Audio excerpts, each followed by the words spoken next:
I call the monthly Board of Education meeting to order. You please stand for Pledge Allegiance. Pledge allegiance to the flag of the United States of America and to the republic for which it stands, one nation, under God, indivisible, with liberty and justice for all.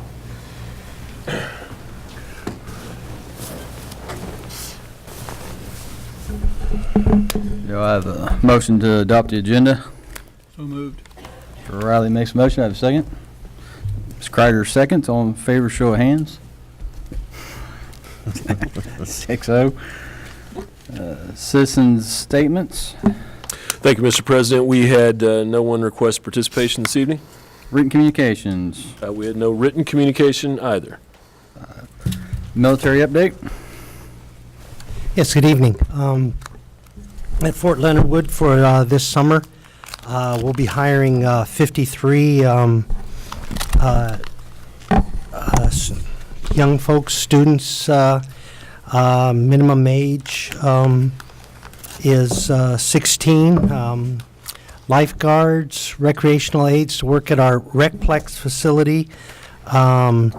Laborers to work on the golf course, field maintenance. And also, we have several positions out at the Lake of the Ozarks, which I know is somewhat of a commute, but might be some good experience. Those positions will be advertised in approximately 10 days on USA Jobs, usajobs.gov.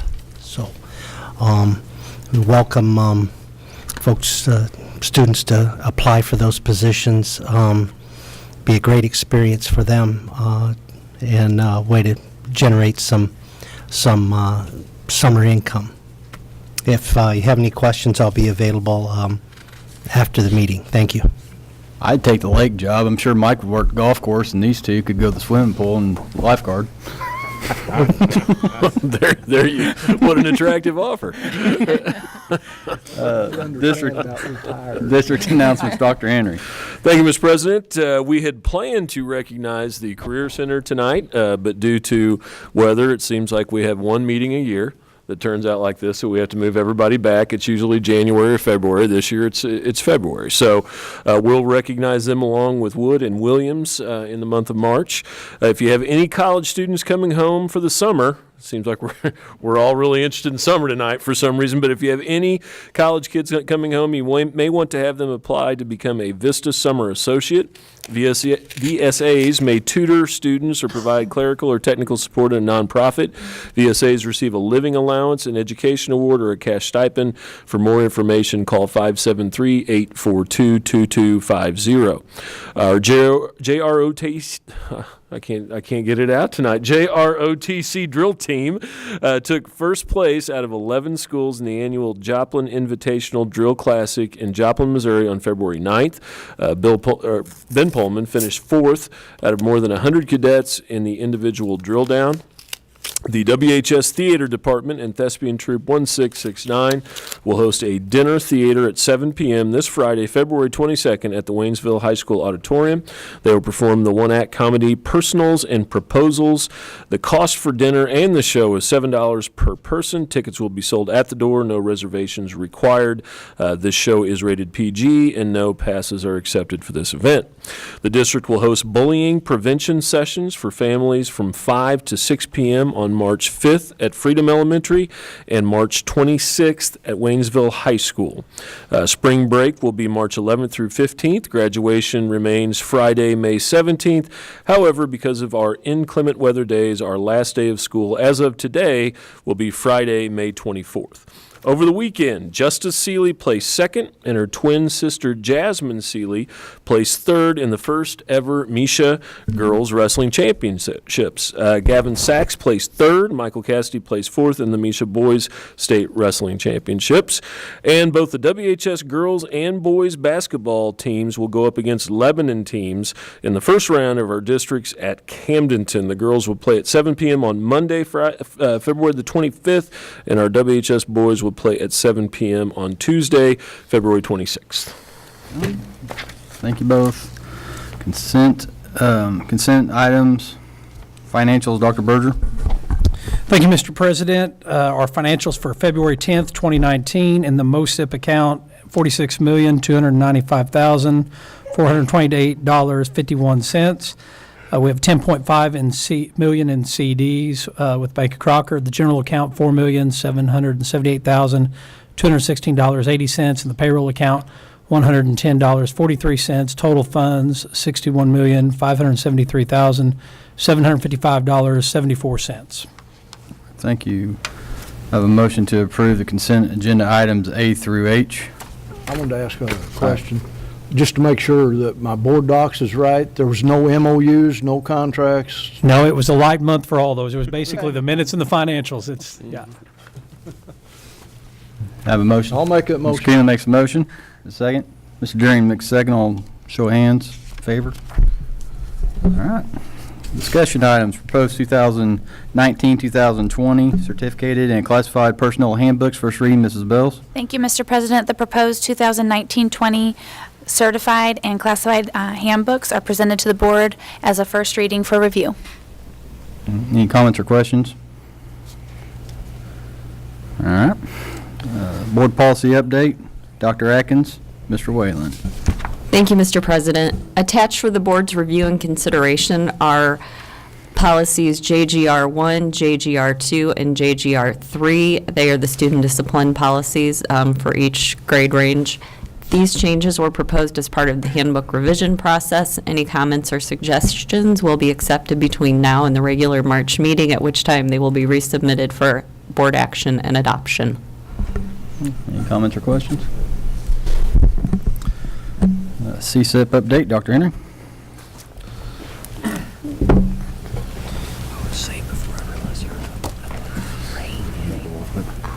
Thank you, Mr. President. Actually, first up, I have the community involvement report, and then I'll go into the CSIP report. But so make sure this thing's working for me here tonight. Very good. The community involvement report, obviously, my hat's off to Mary Ann Ward and the work she does and our groups in the community, as well as our administrators in the audience. You know, there's going to be several slides of various programs, various community groups that we all attend, and in an effort to reach out to our community. Here are some of the highlights that you see here. Of course, we are a Tier 2 member, a sustaining member of SOP LWI. I also serve on the board of directors for the LWI organization, Chamber of Commerce, Rotary Club, extensive radio interviews. I know all my colleagues in the audience love their shot to get on the radio and talk to the masses there. And then we have various other communications. Mary Ann really manages most of these and does an excellent job. And then we have our PI partners, which is certainly a unique gift we have as a community to have those organized or organizations. You know, you go to a middle school dance, you see them on the road directing folks in and out. You go to activities at the high school, you go to games and see our PI partners there. It's a great thing that we have in our community. Events hosted by the district, there are several. Again, I thank my partner, Mrs. Ward, back there, because many of these she helps organize, but open houses, Showcase Waynesville, Tiger Festival of Nations. We had our grant celebration, so numerous things we have to go out and engage with our community. You know, a couple of the things I'd point out there are Special Olympics. If you haven't had a chance to attend that is an awesome event, and it's a great, really shows how much our kids and our community cares about those special athletes. Rocking chair readers, you see that going on in many of the buildings when you go through, and of course MLK Junior Day of Service. Kids are all throughout the community doing things. So great things going on as far as events hosted by the district. I have a few photos here. I always like when I can put these together so I don't have me in them, but I do have some of you in there, as you can see. But we did have our Showcase Waynesville School. Special thank you to Jan Dye and all the volunteers who helped lead various groups to put on this event. It's a lot of work, but really it's a great thing for our community, and it's an especially great thing for our alumni when they get a chance to get back together and see each other. The next thing we have is Tiger Festival of Nations. This was our inaugural inaugural event this year. Highly attended. I would say as far as positive comments, I received more positive comments about this than most events that we've had this year. Again, thanks to Mrs. Ward for helping organize this, as well as the district diversity team who came together and put much of this on. Our Hispanic community was very instrumental in this. And if you went to that game, now of course they wanted to do it early in the year so it wouldn't be cold. So if you all remember that night, it was about 98 degrees that evening. They got exactly what they wanted. So, but if you didn't leave full, something wrong there. Event participation, we do have other events we take part in. Juneteenth, NAACP event, Fort Leonard Wood Spouses Club, Senior Center, Feed the Children Back to School event, Casa Luncheon are all things that I go and speak at. Juneteenth, that's another day. I always appreciate the invitation, but it seems like we dial up a nice 105-degree day on that day as well. But that's a great day to give scholarships to kids who apply for the NAACP scholarships. We also do a presentation each year to that organization just regarding the overall goals, progress, and district finances for that organization. And then our Senior Center, we've done some great work with the Senior Center. We sure appreciate their support. Each year we get together, or actually the last 2 years, we get together and provide a financial overview of our district and share that with our senior citizens. Some of our I see these guys talking over there. None of them are there. I haven't seen them at the Senior Center yet. But just a couple examples here of Partridge and Sixth Grade Center, some great things they do. Career Day, Multicultural Night, Sixth Grade Parent STEM Night, Community Interviews, Parent Escape Room. Each building has numerous things going on to help engage our parents in the buildings. I did want to go over real quickly the parent survey results. We did have 904 respondents this year, and that was a tremendous response rate for us. I know you probably think, well, we've got 5,900 students and all those parents, but believe me, we were thrilled to get 904 people to respond this year. And as you can see on the first slide here, overall, you're going to see this theme of a positive response, our district purpose and direction. You'll notice there that our schools and our district mission statements focus on students, and that was a very positive thing that we have. And even though we have 70% of our parents aware of the process we use to review statements, we do need to continue focusing on communication of when and how that process unfolds. Our second set is district governance and leadership. Again, the overall data in governance leadership is positive. Clear strengths are high expectations and communicating effectively about goals and activities. We also continue to brainstorm and publicize avenues for stakeholders to be involved in our schools. So a couple things from that data set. District teaching and assessment, again, overall positive responses. Some things that were noteworthy is up-to-date computers were listed as a strength for our district. Several other areas were strong, including understanding expectations in the classrooms. But I know we've put an emphasis with Proposition 1 funds to make sure that we get that money in the classroom, and this is good evidence. We'd also like to continue to see improvement. The one area, though again overall positive, but we want to see that connection between real world and learning experiences in the classroom. So we continue to emphasize those. As far as district resources go, overall safety was given a very positive response from parents, as well as the variety of information and information resources provided to students. One thing we'd like to continue to work on from that data set is the second one down there, is just communicating what we do with our resources. And we've got some things I'll talk about in CSIP that we're utilizing for that. And then finally, district improvement. Parents have reported strong, favorable response in monitoring and informing of student learning progress, which we're very pleased about. That's a very positive communication piece for us. And approximately 80% of parents felt their child was prepared for success the next school year, which we feel like is a very important thing. So just to wrap this up, do you have any questions as far as community involvement?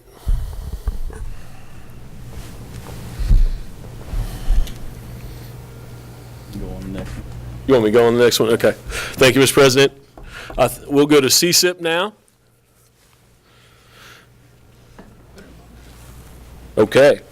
So over the past few years, and you have representatives from our elected body that serve on this, our district comprehensive school improvement plan has become the map for improvement for our school district. Several areas in here, and I'm going to go fairly quick this evening, as it's a lot smaller document than it used to be, but there's still a lot of detail in there. So I'll hit the highlights, but certainly if you have any questions on our CSIP, please feel free to ask any of those that you have. Strategy 1, this is in the student learning area, and each of these are from our major focus areas. Indicator 1, of all the things that you see up here, really the things that are going to stand out are 9th grade PBL courses, are a big emphasis for us, as well as the addition of a tech intern position in our career embedded programs. We're really excited about that opportunity. That will happen next year. We'll actually have students in working on technology, and eventually they'll help our techs out in the district, so for a career embedded opportunity. So very excited about that. Indicator 2, the curriculum revision process is ongoing. However, we have addressed most of the majority of our core content areas. We actually have our elective groups meeting now. Appreciate the work. Mr. Henson has come in, and as well as Dr. Atkins, and worked to get those teams organized and going this year. It's been a very positive year for them, and just continued with that. I would say that we have a quality control team this year that's going through all of our curriculum documents. That's been very helpful into identifying, are the assessments rigorous enough? Are they aligned to the standards? So those things have been going very well this year. Appreciate the work of Mike and his department on those as well. Indicator 3, mostly focused on action research really this year. You're going to hear quite a bit about that continuing down the road, and that's, taking a kind of developing more of an attitude of instructional risk taking for our staff. If they're not progressing, what are some things we can do differently than what we're doing to help students succeed? The fourth indicator on that is subgroups. We were very pleased that we experienced growth for our subgroups on MAP assessments last year. We're ahead of the state in the majority of indicators in subgroups, but that doesn't mean we're done with that at all, and our buildings still disaggregate into subgroups, and they look at how all the individual groups are performing. Strategy 2 here, indicator 1, with our PD, step up has become extremely important for us this year. Step up in writing, or step up to writing. I know that's something that was in the district previously that's been revived, and we're working very hard to get that implemented consistently across the grade levels. Also, the district's been involved in Missouri Model Schools. We're working on assessment capable learners, effective interventions, integrating technology, effective critical thinking, and that's just a few of the things that are going on in our buildings. The next one we have is maintaining an effective professional learning community. This is really the key to everything we do. The collaboration that goes on amongst our teachers, it's a key piece of our success in the school district. And I can say many districts have went away from late start or early release models to provide collaboration times to teachers. And I can say that they've not been as successful in many cases because they don't give that time. It's extremely important that our teachers have time to work together. Your commitment to that has been very, very helpful. Last one is cultivate respect, understanding, appreciation of diversity within the school district. We've done a great deal of work in diversity this year. Tiger Festival of Nations, we mentioned that. Student-led diversity night in January. All buildings have led diversity initiatives. Administrator diversity training has occurred, and we've even had staff diversity training that was led by the Vice President for Diversity at Missouri State University, Juan Mraz, and really appreciate the work he's done with us. Technology, it's been a big year, as we've said. This is a significant emphasis for us in the district, one-to-one. You're hearing quite a bit about, and really the important thing to echo, this is a direct reflection of what our community and what our CSIP team has told us about technology and the need for more technology in the classroom. It's also important to state, we talked about this as administrators just in our last meeting, is this doesn't take the place of instruction. Instruction is still key, The teacher in the classroom is still key. It's an instructional tool to improve learning for students. It's not something to replace that process. Also, effective use during instruction. Mike has worked with the instructional techs. They're providing professional development for our staff in all the buildings to get more comfortable with using that. I also wanted to throw a plug on the last action step here or the last action plan.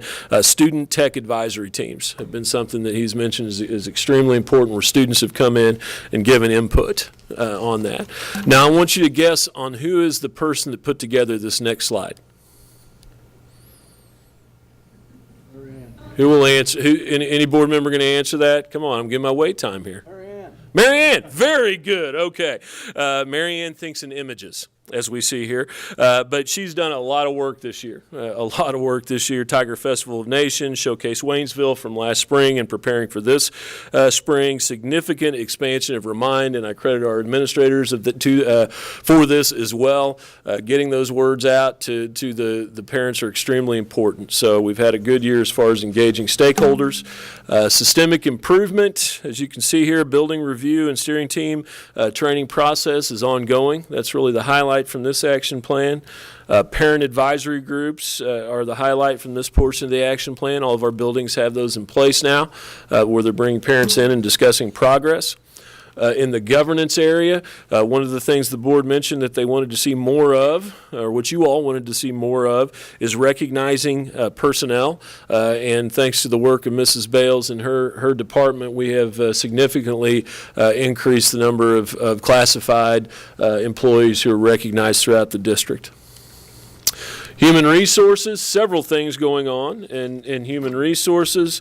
First of all, there's a lot of work going on with SOS right now, and that's really the highlight here, and we're talking about that currently, so it's an in-progress thing, but we are really looking at that for our teachers in ways that we can help improve benefits for them.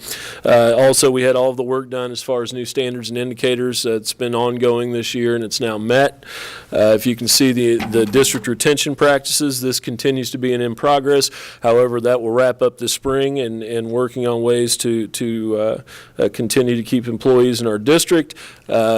Although she's not sure she's going to be able to go now because of weather, but minority hiring and attendance at job fair is extremely important for us. That's something that we've made taken an active role in trying to improve. Mrs. Bales for the last 2 years has went and recruited in Louisiana. This year we're trying Arkansas, and going to continue to try to improve the numbers of individuals, minority individuals we're hiring in our school district. And then finally, we've begun the process of really training for next year's indicators and developing leadership for our classified employees, and I think that's going to be taking place here in the near future as well. Safety and attendance, you've already been briefed on this, so I won't spend a whole lot of time other than just show you the action plans and notice the MET, and a lot of in progress there, but it's been a big year for us in terms of really focusing on our safety and security plans and security in our buildings. And again, a reflection not only Proposition 1 and putting half of that toward safety, but also just typical, building or district budgeting for our buildings. So it's been important for us this year. All of these are being implemented. And I'll go on to wellness here. With wellness, big emphasis in wellness is bullying, education, identification this year, as well as suicide prevention. That continues to grow. Wellness and health education is expanded throughout the district. One of the things that you'll see is the Healthy Habits curriculum you'll notice on here. Also, I just wanted to remark as far as wellness goes, and I know that this was started with Dr. Washington, and then Mrs. Long has taken this over and done a great job of expanding our behavioral health resources to our kids. We now have social workers in the district. We now have counselors in the district. As a result of a grant we have, the Central Ozarks Medical Center grant. Got that right? Okay. I was COMC, so I got it right here. Okay. It's been a big thing for us, and actually we'll be coming back next month to talk to the board about the possibility of a health clinic at the high school as well. So looking into our last area here, facilities and resources, again, as you noticed on the survey from the parents, we have an overall positive response here, but we want to continue communicating how we're using district funds. Physical safety improvements are definitely taking place here. As you can see, Dr. Berger, he's going to put together a voiceover or a catchy video, maybe something where he really gets out and engages the public with all the finance stuff that he brings to us, and it's very important. We'll put that on the webpage so they can see where we're at as far as our budget revision process goes and budgeting for the upcoming year. And finally, just to mention the expansion of district hardware. As you all are well aware, Mr. Harrison has moved over to fully to the operations side and the hardware that goes into that. He works with Mr. Henson to make sure those things go together, and because of that, we're able to provide a lot more to our students in terms of technology. So that was definitely a balcony view of a whole lot of CSIP work going on, but I'd be happy to answer any questions that you have. Comments or questions? All right, thank you, Dr. Henry. Thank you. 2018 Annual Performance Report, Dr. Atkins. Thank you, Mr. President. Tonight we'll be presenting the district's annual performance report from the Missouri Department of Elementary and Secondary Education for the 2017-18 school year. Each year, the state provides an annual performance report score and accreditation levels to districts. If this seems a little late, it's because it is. We typically get this in the fall due to some changes in the test for ELA and math last year. We had to wait for scores to be set. Then there were some concerns with overall performance statewide, so then they adjusted some of the APR points to reflect that, some of the levels for the points to reflect that. And so the scores were officially released on February 1st of this year. In order for districts to be fully accredited, they must earn at least 70% of possible points. Our district CSIP goal is to maintain an annual performance report score of 90% or higher. I'm going to go through each section here. This first slide is academic achievement. So this looks at how we perform in ELA, math, science, and social studies. We do not have science scores for this year because it was a field test. So no scores for that. We will have those scores back for the 2019 APR. One set of scores that we earn is for status, and that's looking at a 3-year average of your scores. The way they get that number is they calculate it based on the percentage of students or the number of students who score advanced, proficient, below basic, or basic, and they derive a score from that, and then they have score ranges that give you a certain number of points for status. Those were adjusted this year for ELA and math to reflect the changes in the test. In both ELA and math, we earned 12 status points. Another set of points you can earn is progress points, and that has to do in your change in score over a multi-year period. And that really looks at all the students who test. We did not earn progress points. We also earned growth points, and growth points look at individual students' performance over time. So students have to be here for multiple years, and then if they meet or exceed the expected growth, we earn points for that. So in ELA, we had 12 status points, and then we earned 12 growth points, meaning that student growth exceeded the expectations. The most points you can earn in ELA is 16. So while we had 24 points total, 16 was the most we could earn there. In math, we earned our 12 status points, and then we earned 6 points for growth. So again, 16 out of 16 points. And in social studies, we earned 8 out of 8 possible points, and that was based on our 3-year status performance. So over 3 years, we're at the 2020 target, which is the highest level. In subgroup achievement, it's scored very much the same way. Subgroup achievement encompasses the scores of students who are African American or Hispanic, who receive free or reduced lunch, who receive special education services, or who are English language learners. And in ELA, we earned 4 out of 4 points.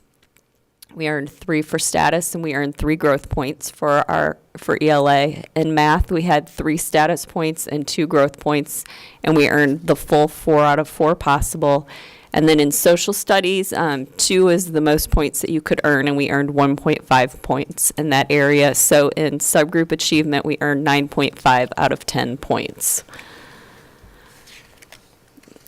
The next 3 slides address college and career readiness. So this is really about the high school students who've graduated. So this first slide, CCR 1 through 3, looks at the number of students in the graduating class who score at certain levels on the CCR exams. The approved exams are the ACT, SAT, ASVAB, Compass, and Work Keys.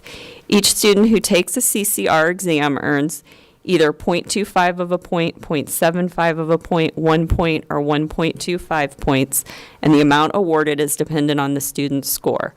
If students take multiple exams, the points are awarded based on their highest score. Each year, the amount of points earned has increased, and this year the 3-year status was 71.5%, which was at the 2020 target level. That's that highest level. And we earned 10 out of 10 possible points. CCR 3.4 really looks at a few things. It measures the percentage of students in the graduating class who either pass a career education IRC, and that stands for Industry Recognized Credential Exam, or students who pass a Project Lead the Way exam with a score of 6 or higher, or students who earn an A or B in an advanced placement or dual credit course. So 1 point is awarded for each student who meets one of those criteria, and students who earn a 3 or higher on an AP exam earn 1.25 points. Enrollment on higher level courses continues to increase. The 3-year status of 57.3% is at the 2020 target range, and we earned 10 out of 10 possible points. Post-secondary follow-up is the last of the CCR measures, and it looks at the post-secondary activities of graduates 6 months after graduation. Students who are enrolled in a 2 or 4-year post-secondary institution, students who are enrolled in a trade program, and students who are in the military meet the criteria. Additionally, students who completed a career education program, such as the programs offered at Waynesville Career Center, and who are employed full-time 6 months following graduation, also meet the criteria. 1 point is awarded for each student who meets the criteria, and 0 points are awarded for students not meeting the criteria, and we also do not earn points for students who were unable to locate and find out what it is that they're doing. We earned 7.5 out of 10 points in the area of post-secondary follow-up. Standard 4 is attendance, and in previous annual performance reports, attendance was measured based on the percentage of students who were in attendance 90% of the time or more. The criteria were adjusted for the 2018 APR, and partial points were awarded. Beginning in 2018, students in attendance 85% of the time resulted in 1/4 of a point. Students in attendance 87.5% of the time resulted in 1/2 a point, and 1 point was awarded for each student in attendance for 90% of the time. In the 2018 APR, the 2016 and 17 points were recalculated to the new scale. The 3-year status of 92% resulted in earning 10 out of 10 possible APR points. When we review our performance data and student performance on our standards internally, students who meet the 90-90 criteria demonstrate higher levels of academic achievement, which goes to support that students who attend school regularly achieve higher levels of learning, and why it is so important that they're here every day. 30 points can be earned for graduation rate. The state looks at the percentage of students graduating in 4 years, 5 years, 6 years, or 7 years, and the district can use the rate that generates the most points. We actually met the criteria for all 4 measures and earned the full 30 points in this area. In previous years, the APR was worth 140 points. Due to science being a field test, points were not awarded in science this year, and the APR was adjusted to 120 possible points. For the 2018 APR, we earned 117 out of 120 points, which is 97.5% of points. So we have definitely seen increases each year. And while we have many areas to celebrate in our APR, we have identified areas of improvement, and we've put measures in place to address those areas as we move through the year. Are there any questions?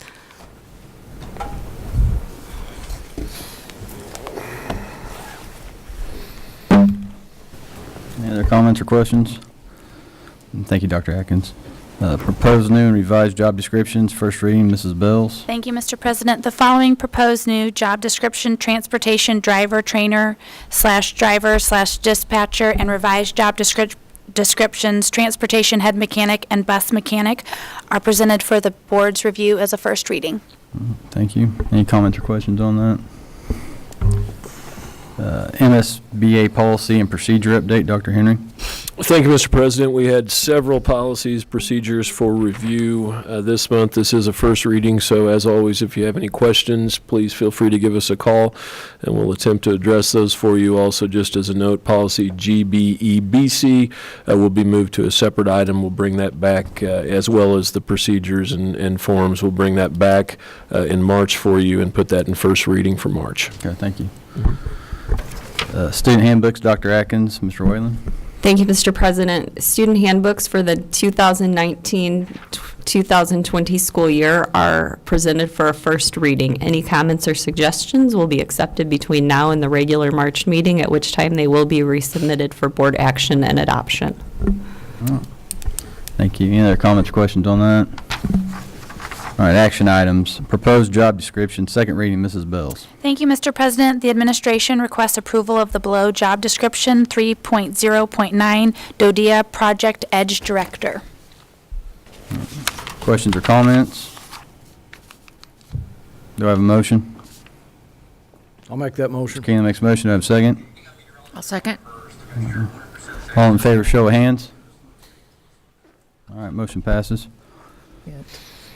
Middle school soccer proposal, Mrs. Bells. Thank you, Mr. President. Administration discussed with the board a few options during our winter retreat regarding the addition of boys and girls soccer program at the middle school level. After discussion, the administration is bringing scenario 1 to the board for approval tonight. This scenario for the public would include a boys and girls soccer coach at the middle school, but it would be run more like an intramural because we have a lack of ability to schedule competitions. So this would allow students another activity offering at the middle school, give our students access to our coaches, and get an idea of how our soccer program would be run. And so at this time, administration is requesting the attached proposal for the addition of the boys and girls soccer program during the 2019-2020 school year, please. Any questions or comments? Okay, do I have a motion? I'll make that motion. Mr. Keenan makes a motion. Do I have a second? I'll second. Ms. Kreider makes a second. Show of hands.